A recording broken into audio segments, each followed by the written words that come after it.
핵 추진 잠수함이 구체적으로 무엇인지 설명해 주실 수 있을까요? 핵 추진 잠수함이라는 건 우라늄의 핵 분열을 시켜가지고 수중에서도 공기 없이 계속 추진을 할 수 있는 잠수함을 핵 추진 잠수함 그래요. 어떤 말은 원자력 추진 잠수함 그러는데 과거 1, 2차 대전 거치면서 해전의 양상을 바꾼 것이 디젤 잠수함이었어요. 디젤 전기 잠수함. 이거는 물속에서는 배터리를 가야 되기 때문에 배터리 막 쓰면은 방전되면 다시 수중에 올라가지고 엔진을 돌려 충전을 해야 돼요. 그렇게 하다 보면은 엔진을 돌리다 보니 엔진 소리가 시끄러워서 잡히고 그 다음에 공기를 빨아들이면서 뭐 이런 장비가 물 위로 노출되니까 걸리잖아요. 그러면은 공격당해서 죽는다고. 그래서 1, 2차 때 그 2차 대전 말경에 5만 명 정도 잠수함 승조원이 전사했는데 그 사람들이 이제 안 올라가는 잠수함 좀 만들었다. 올라가면 항공기에 다 공격당해. 이래가지고 막 유언하다시피 했어요. 그래서 그렇게 1, 2차 대전까지 잘 싸운 잠수함, 디젤 잠수함이지만은 그런 취약점이 나타났다고. 1, 2차 대전 끝나면서. 그러니까 그야말로 일본하고 독일하고 계속 그런 잠수함 만들어내고 막 연습하고 시험하고 하다가 전쟁이 끝나버렸어요. 그거를 분위기를 이어받아서 미국에서 1953년 원자력 추진 잠수함, 핵 추진 잠수함 만들었어요. 이 잠수함은 우라늄으로 이제 핵분열 시켜가지고 원자를 돌려가지고 터빈을 돌려가지고 전기를 생산을 물속에 하기 때문에 공기가 없어도 돼요. 물속에서. 그때 승조원의 체력과 식량만 있으면 무제한 작전이 가능하다고. 그렇기 때문에 진짜 잠수함을 진짜 잠수함. 그래서 이 핵 잠수함은 디젤 잠수함보다 훨씬 잘하는 게 여러 가지가 있다고. 첫째는 속력이 빨라요. 1982년에 포클랜드 때 영국에서 디젤 잠수함 한 척하고 핵추진 잠수함 5척을 보냈다고. 급파했는데 핵추진 잠수함은 2주 만에 가서 아르헨티나 순양함을 격침시켜버렸다고. 그리고 뭐 전세를 완전히 장악했다고. 해전 제해권을 장악했다고. 근데 이 디젤 잠수함은 5주 만에 도착해가지고 거의 상황이 끝날 때 왔다고. 그래서 대처 수상이 끝나고 나서 디젤 잠수함 역할이 뭐야? 그랬더니 가니까 전쟁이 끝났어요. 그래서 디젤 잠수함 없애버렸다고. 그래서 지금 미국이나 영국이나 프랑스는 디젤 잠수함 없어요. 그렇게 2차 대전까지 싸움을 잘했는데 그만큼 핵 잠수함을 만들다 보니까는 핵 잠수함이 훨씬 낫더라. 그게 속력에서 첫 번째 나타나요. 그 다음에 지속 능력. 수중에서 공기가 없이 계속 돌아가기 때문에 이거는 뭐 승조원의 체력과 심령이 있으면은 다 무제한 작전이에요. 그래서 지속 능력이 뛰어나요. 잠수함은 원래 물속에 있어야 제압을 하는 거예요. 안보면서 상대를 공격하는 거거든. 그런 것이 월등하고. 그 다음에 공격 능력이 뛰어나요. 왜냐면은 디젤 잠수함은 그 추진력이 이제 약하기 때문에 배터리를 많이 쓸 수 없잖아요. 그렇기 때문에 배를 키울 수가 없어. 그래서 많이 큰 게 한 3,000톤 이하예요, 거의. 근데 이 핵추진 잠수함 같은 전기를 무한 생산하기 때문에 배를 키울 수 있어요. 그러니까 무기를 많이 쓸 수 있잖아요. 뭐 어뢰, 기립, 대한미사일, 대잠미사일, 그 다음에 대지 핵미사일까지 쓸 수 있어요. 그랬더니 비교가 안 되지, 공격 능력이. 그 다음에 생존 능력. 옛날 디젤 잠수함 같은 이제 딱 기다리고 있다. 속력이 안 나니까, 속력이 저속이니까 기다리고 있다가 지나가는 배를 매복 작전했다. 근데 어리 공격할 때도 딱 정확하게 계산해서 한 방에 공격을 성공시켜야 돼. 성공을 못 시키면 구축함을 공격하다 성공 못 시키면 자기가 죽어요. 구축함은 계속 떠 있잖아. 잠수함은 물속에서 2시간 정도밖에 못 있었어. 2차 전까지는. 배터리 성능이 안 좋으니까. 올라오면 죽잖아. 그래서 정말로 공격을 완벽하게 할 때만 하고 그다음 한 번 공격하면 가만히 있어야 돼. 안 들켜야 돼. 근데 핵잠수함 같은 건 공격하고 들키면 도망가면 돼. 디젤 잠수함 같은 건 전속으로 도망가면 1시간이면 배터리 아웃. 그래가지고 깡통이 돼버린다고. 근데 핵잠수함은 계속 전속을 돼도 막 도망갈 수 있어. 그래서 생존 능력이 뛰어나다. 그 다음에 보복 능력이 또 뛰어나. 아까 얘기했지만은 핵잠수함 크기를 키울 수 있으니 거기다 핵미사일까지 실을 수 있어. 핵미사일을 실은 거는 요즘 현대전에서 핵전쟁을 억제하는 최선봉에 있는 게 핵무기를 실은 잠수함이에요. 그래서 이 잠수함이 있기 때문에 ICBM 같은 거 함부로 쏠 수 없어요. 왜냐면 공중으로 나오는 거 요격하잖아요. 근데 핵잠수함 싣고 다니는 어디서 쏠지를 모르는 거, 바닷속을 모르기 때문에. 그래서 그런 것 때문에 보복 능력이 뛰어나다. 그래서 핵무기를 실은 잠수함은 현존하는 무기 중에 가장 위협적이고 그다음에 상대가 두려워하는 무기다. 그래서 디젤 잠수함은 1, 2차 대전까지 맹활약했지만은 핵추진 잠수함 나온 이유는 그 능력에 있어서 너무 출중하기 때문에 물론 디젤 잠수함도 연안 작전이라는데 그 중수 해군국에서 갖는 데는 비교적 전략적인 효과가 있어요. 왜냐면은 잠수함은 일단 물속에 들어가면은 뭐 다 게릴라전이니까, 게릴라 세력이니까 두려워하죠. 그럼에도 불구하고 그런 능력이 있음에도 불구하고 핵추진 잠수함은 워낙 능력이 출중하기 때문에 그걸 가지려고 하고 있고 현재 6개 공항 가지고 있어요. 미국, 영국, 러시아, 중국, 프랑스, 인도. 이렇게 6개 나라 가지고 있는데 지금 가지려고 하는 나라가 북한하고 브라질, 호주, 그다음 우리도 가지려고 하고 있어요. 이 경쟁하고 있는데 아무튼 그런 이유로 많은 나라가 가지려고 해요. 그러나 이제 큰 나라들은 이미 가지고 있는 나라들은 못 가지게 이제 은근히 방해를 하지. 내가 좋은 거 가지고 있는데 그거 가지면 나한테 맞먹을 거 아니야? 이런 똑같은 거예요. 핵무기를 가진 나라가 핵무기를 갖지 못하게 하는 그런 건 비슷한 논리예요. 한국이 핵잠수함 개발을 추진해야 하는 이유는 무엇인가요? 우리가 이제 핵 추진 잠수함을 가져야 된다 많은 논리를 펼쳐 1992년부터 국방 전력하는 사람 주장했는데 계속 그 벽에 부딪혔어요. 그런데 2003년 4년도에 우리가 이제 핵 추진 잠수함 사업단까지 꾸려가지고 가다가 결국에는 우리가 우라늄 거기에 들어가는 연료 우라늄 안정적으로 확보할 수 없어가지고 북한의 또 비핵화를 견인하는 이런 상황이기 때문에 공개적으로 추진을 보다가 중단됐어요. 그러나 이제 2016년에 북한이 SLBM을 개발해서 500km 날리는 성공하니까 미국에서도 두려워하는 거야. 이제 잠수함을 쏘니까. 그래서 우리가 그때부터는 우리도 핵잠수함을 가져야 된다. 핵추진잠을 가져야 된다니까 미국에서도 크게 반대는 안 했어요. NCND 부정도 긍정도 안 하고. 왜냐? 우리가 가지면 최전방에서 지켜주니까 미국한테 유리하잖아요. 첫째, 우리가 이제 핵추진잠 가져야 되는 이유는 북한이 핵무기를 소형화 경량화해서 SLBM 잠수함을 실어가 우리와 미국을 위협하고 있다. 이걸 막아야 된다. 그걸 막을 수 있는 거는 핵추진 잠수함만 가능하다. 디젤 잠수함은 막을 수가 없어요. 수중에서 졸졸 따라다니면서 쏠려고 하면 못 쏘게 해야 되니까. 그걸 따라다니면 디젤 잠수함 같은 하루에 2-3번씩 올라가야 되잖아요. 충전하라. 그때 들켜. 따라갈 수가 없어. 그 다음에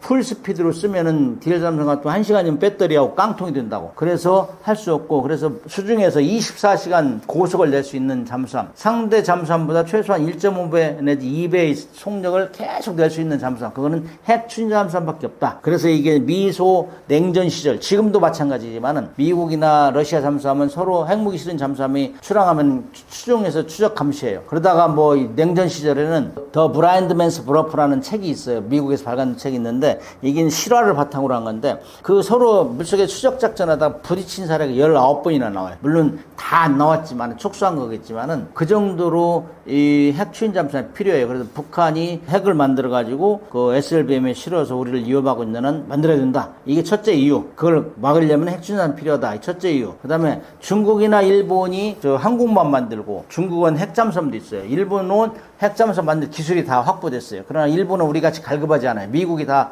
핵잠수함, 뭐 핵항공모함 다 요코스카에 배치되어 있기 때문에 미국은 거의 같이 쓰기 때문에 그렇기 때문에 갈급하지 않다고. 그러나 우리는 과거에 우리를 괴롭혔던 두 나라가 있기 때문에 미군이 떠날 거에 항상 대비해야 된다. 그래서 미국이 떠날 거에 대비하기 때문에 중국이나 일본이 우리를 위협하지 못하도록 그야말로 괜찮은 무기, 비수 역할을 할 수 있는 핵추진 잠수함을 가져야 된다. 그 다음에 이제 핵추진 잠수함은 군함 중에서는 그야말로 정점이에요. 기술이 원자로까지 이제 소형화해가지고 집어넣으면은 그야말로 하이 테크놀로지가 다 들어가는 거예요. 그렇기 때문에 브랜드 가치가 높아지는 거예요. 국가 브랜드 가치가. 요즘 뭐 선박 시장에서는 그야말로 브랜드 가치가 우리 많이 올라왔지만은 핵잠수함까지 만들어내면 그야말로 선진국의 어깨를 같이 한다고 해도 전혀 손색이 없는 그런 위치가 되는 거죠. 한국 핵 잠수함 추진에 대한 다른 나라들은 어떤 입장을 보이고 있나요?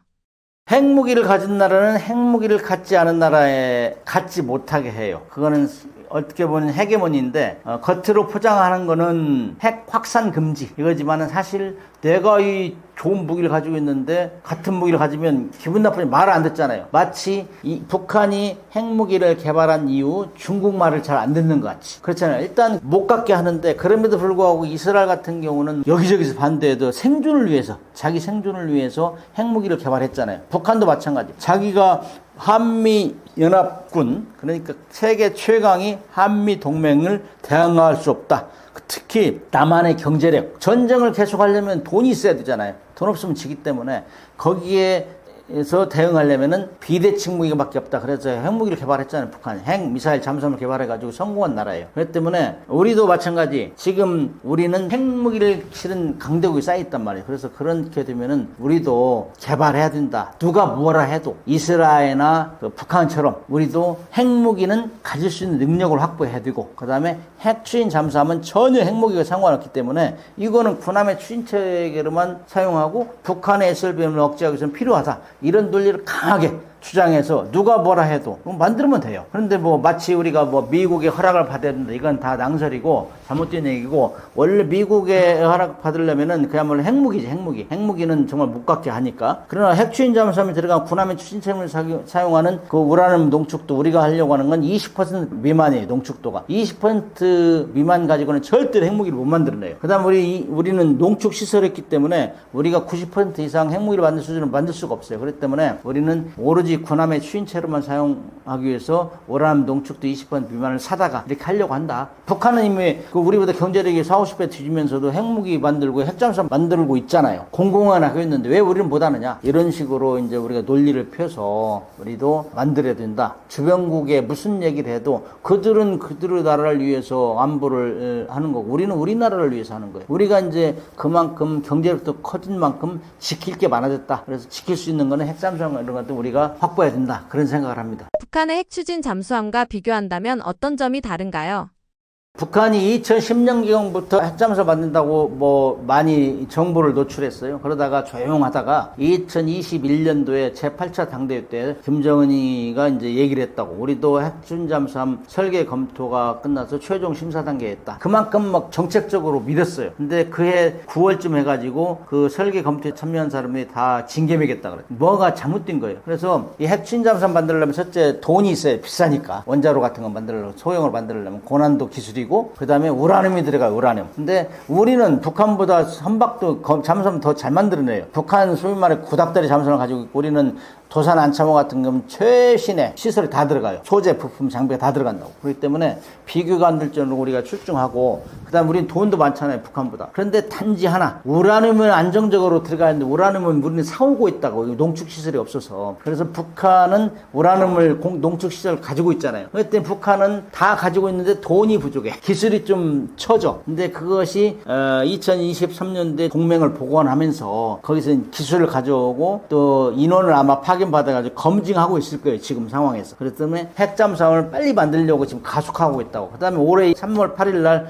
김정은이가 시찰해서 핵추진 잠수함 만드는 공장을. 그 정도는 최고 지도자라고 하는 사람이 가서 그 정도 하면 이미 많이 진도가 나가고 있다는 얘기예요. 그래서 우리보다는 진도는 많이 나갈 것이다. 그러나 성능적으로 우리보다는 우수하지 않을 것이다. 우리도 이제 2003년, 4년도에 핵추진 잠수함 합단을 만들어가지고 하다가 IAEA에서 우리 우라늄 농축하는 것에 시비 거는 바람에 우리가 중단했는데, 원자로 만드는 기술은 계속 우리가 유지하고 개발하고 있었어요. 그렇기 때문에 우리도 지금, 저는 현역에서 이제 은퇴를 했지만은 지금도 우리는 북한보다 빠른 속력은 아니지만은 만들고 있을 것이다. 그렇게 듣고 있어요. 그래서 우리도 이제 이 핵잠수함 만들려면 고난도 기술이 들어가기 때문에 국가 기술력 총 결집해야 돼요. 이런 능력을 갖추려면은 공공연하게 해야 된다. 북한은 왜 우리보다 경제력이 40, 50배 뒤지는데 계속 공공연하게 떠들고 있는데 왜 우리는 못하냐? 이런 논리를 이제 주장하면서 절대로 우리가 북한보다 뒤지지 않도록. 잠수함, 디젤 잠수함도 우리가 북한보다 30년 늦었는데 핵잠수함까지 늦으면은 국민들 가만히 있겠어? 우리가 돈이 없냐, 기술이 없냐? 단지 하나, 우라늄을 안정적으로 공급 못하는데 이것도 이제 우리는 농축 시설도 가져야 된다. 왜 밀부는 비핵 3원칙을 주장했는 나라이면서도 불구하고 농축 시설 제철을 다 가지고 있는데 우리는 못 갖게 하느냐? 이거 따져야 될 일이에요. 그래서 그것도 가지면서 우리가 북한보다 그렇게 이제 농축을 하는 안정적으로 공급받으면은 북한보다 훨씬 좋은 핵잠수함 만들 수 있다. 저는 그렇게 봐요. KF-21 보람의 전투기가 나왔는데요. 전투기에 장착될 미사일이 부족한 상황 어떻게 보시나요? 해군하고 육군에 비해서 그 공군이 이 자체 개발한 게 굉장히 늦어요. 거의 다 미국에서 사오다가 FA-50 공격기부터 이제 T-50 계열로 파생형을 만들어서 이렇게 수출까지 견인했는데, 사실 그 과정은 상당히 쉬웠어요. 저는 미국 거 기술을 가져다가 로키드 마틴을 기술 협력해서 했기 때문에 그렇게 큰 어려움이 없었는데, KF-21 같은 경우는 완전히 독자 개발이잖아요. 독자 개발을 시도하고 그 다음에 또 수출까지 견인할 예정이기 때문에 이거는 굉장히 복잡한데, 일단은 기체를 만들자, 이것이 주 목적이었어요. 그러다 보니까는 그럼 기체만 만들면 뭐 할 거야? 미사일, 전투체계 다 해야 되는데 이런 난관들을 어떻게 헤쳐나갈 것인가? 여기에 이제 이 주안점을 두고 계속 노력하다 하고 있는데도 불구하고 지금 미사일이 부족하다 이런 얘기가 나오잖아요. 이건 미사일도 사실 비싼 거잖아요. 근데 이제 원래는 이제 개발할 때 KF-21을 개발할 때 미국의 암남 공대공 미사일을 이제 그대로 쓰려고 했었어요. 거예요. 그러면 호환이 쉽고 F-15K나 KF-16 이런 데 쓰고 있기 때문에 얼마나 쉬울까 이렇게 했는데 미국에서 너희 한국 뭐 A사 레이더도 독자 개발하고 하는데 이거 연동하기 우리 비밀 주기 싫어. 그래가 이제 거부를 했어요. 그래서 어쩔 수 없이 프랑스 미티어로 전환해가지고 우리가 지금 시험 발사하고 있는데 사실 미국도 우리 한국에 주면은 저희가 많이 뺏긴다는 생각을 하고 있어요. 그래서 모든 무기를 파는 나라는 어떻게 기술 이전을 조금씩 하면서 자기 거 많이 팔 것인가 여기에 이제 포커스를 맞추기 때문에 미국이 우리한테도 상당히 경계를 하죠. 이런 점에서는 우리가 지금 프랑스 걸 쓰고 있는데 이 프랑스 거는 미국의 암남보다 미티어가 한 가격이 3배 정도 비싸다고 그래요. 그러니까 많이 사올 수 없잖아요. 예산은 한정됐는데. 그래서 이제 미사일이 부족하다 이런 얘기가 나오는데 결국에는 우리가 국산 무장을 개발하는 수밖에 없어요. 그러니까 개발하는 게 오래 걸리니까. 그래서 뭐 예산 문제 이런 것도 초기에는 국산 기체를 먼저 개발하다 보니까 거기에 많은 게 이제 집중됐죠. 그러니까 거기에 들어가는 공대공 미사일이라든지 공대지 미사일 이런 것들은 지금 뭐 우리가 이제 타우러스도 국내형으로 이제 개발하고 있잖아요. 그렇게 개발하고 있는데 그런 것도 연동을 시키려면 다 시험 발사하고 해야 되는데 그런 복합적으로 어우러지니까 이게 차근차근 우선순위를 정하는 단계예요. 아무튼 지금은 미티어 미사일 가지고 하고 있고 국내 개발하고 있고 암남 미사일은 미국에서 안 준다니 이거는 우리가 할 수밖에 없다. 그래서 어떻게 해결할 것이냐 이런 문제 가지고 종합적으로 고민하고 있는 것 같은데 단기적으로는 우선 미티어 미사일을 잘 초기 작전 능력을 확보해야 돼. 이거 시험 발사하면서 그 안정적으로 할 수 있겠구나. 한국이 프랑스 미티어 미사일 가지고도 잘하네 이런 인식을 줘야 돼요. 그다음에 중기적으로는 이제 우리가 개발하고 있는 뭐 공대공 미사일 천검 같은 거, 공대지 유도무기 같은 거, KASM 한국형 타우러스 얘기하는 거죠. 이런 것들 이걸 개발해야 되고 장기적으로는 이제 블록 2, 뭐 블록 3를 하면서 종합적으로 뭐 우리 한국 전투기 가지고 있는 거 거기에 공통적으로 쓸 수 있는 우리의 무기를 만들어야죠. 이런 것들을 해야 결국에는 수출에도 도움이 될 것이다. 그렇게 생각합니다. 그래서 전투기의 KF-21의 부족한 미사일은 개발 초기에 나타나는 현상이고 이건 점진적으로 풀어질 것이다. 저는 그렇게 예측을 합니다. 이런 상황이 벌어진 이유가 예산 문제 때문인가요? 아니면 계획상의 착오라고 보시나요? 처음 개발하는 거는 그야말로 그 맘모스적인 플랜이지요. 커야 되는데 그렇게 하다 보면 예산이 엄청나게 많이 들고 조직도 커져야 돼요. 그렇기 때문에 그렇게 되면 시간이 오래 걸리잖아. 그래서 우리는 지금 F4나 F5 이런 것들이 한 120여 대 있거든. 이거 이제 노후화됐기 때문에 이거 빨리 바꿔야 된다. 그럼 일단 빨리 만들자. 이런 차원에서 시작을 했기 때문에 일단 항공기 기체를 먼저 만들고 무장은 후순위에 갈 수밖에 없었어요. 그래서 전체 사업비 8조 8천억 중에 뭐 무장 통합하고 이런 시험평가 관련해서는 한 10% 정도밖에 예산이 투입이 안 됐대요. 그렇기 때문에 거기 연동시키는 이런 문제들이 상당히 지연되는 거죠. 그 다음에 우리가 이제 무장을 만들려면 거기에 어떤 무기를 실 것인가요? 동시에 하면 얼마나 좋겠어요. 그러나 선진국 같이 큰 회사에서 항공기 만드는 회사에서 종합적으로 무기까지 다 종합 진두지휘 하면서 가면 되는데 KF-21 같은 건 방위사업청이 이제 거의 돈을 대고 정부에서 돈을 대고 그다음에 이제 무기 개발은 ADD, 뭐 LIG 넥스원, 한화 시스템, 한화 에어로스페이스 이런 게가 거의 각계 전투식으로 이렇게 하기 때문에 통합하는 게 굉장히 어려워요. 그래서 이런 문제 때문에 상당히 힘들 거는 다 예상을 했어요. 그런데 우리가 계획을 잘못한 건 아니고 그러나 순차적으로 그래도 순차적으로 하자 하는 다 리스트는 다 됐는데 예산이 한꺼번에 다 투입이 안 되죠. 그래서 이런 문제는 점진적으로 해결할 것이다. 그렇게 생각을 해요. 그래서 이제 ADD 중심에서 지금은 뭐 산학연 이게 다 분산이 돼 있는데 이런 것도 이제 선진국형으로 따라가서 큰 회사에서 카이가 뭐 엄청 다 진두지휘 하면서 가면 얼마나 편하겠어요. 이런 시스템으로 가야 된다 하는 생각을 해요. 국산 미사일이 2033년쯤에야 실전 배치될 예정이라면 그 사이 전력 공백은 어떻게 메울 수 있나요? 사실 이제 KF-21은 F4하고 F5를 대체하는 비행기로 전투기를 이렇게 생산하고 그 다음에 이제 나아가서는 수출하겠다 이렇게 해야 되기 때문에 이 KF-10 완료되기 전까지는 지금 뭐 주력 전투기 F-15K나 KF-16 이런 걸 적극 활용하는 수밖에 없어요. 그렇게 하면서 국내 개발을 서둘러야 된다. 왜냐면은 우리가 비록 무장은 좀 늦게 가더라도 이거는 하루빨리 우리 걸 실어야 된다. 미티어를 계속 오래 사올 수 없기 때문에 그래서 그거를 서두르려면 예산을 많이 투입해 줘야 돼요. 그래서 단기적으로는 일단 미티어를 잘 적용해서 시험 평가 이런 걸 완료를 해야 되고, 그 다음에 기존 전력 F15K나 KF16 이런 것들을 어떻게 잘 효과적으로 활용할 것인가, 이런 것들 잘 구상하면서 가야 된다. 그 다음에 중기적으로는 라이센스 프로덕션을 하든지 외국 거를 사다가, 아니면은 우리가 기존에 계획했던 거를 개발을 가속화해서 통합 시험을 하든지 이런 쪽으로 추진해야 되고, 장기적으로는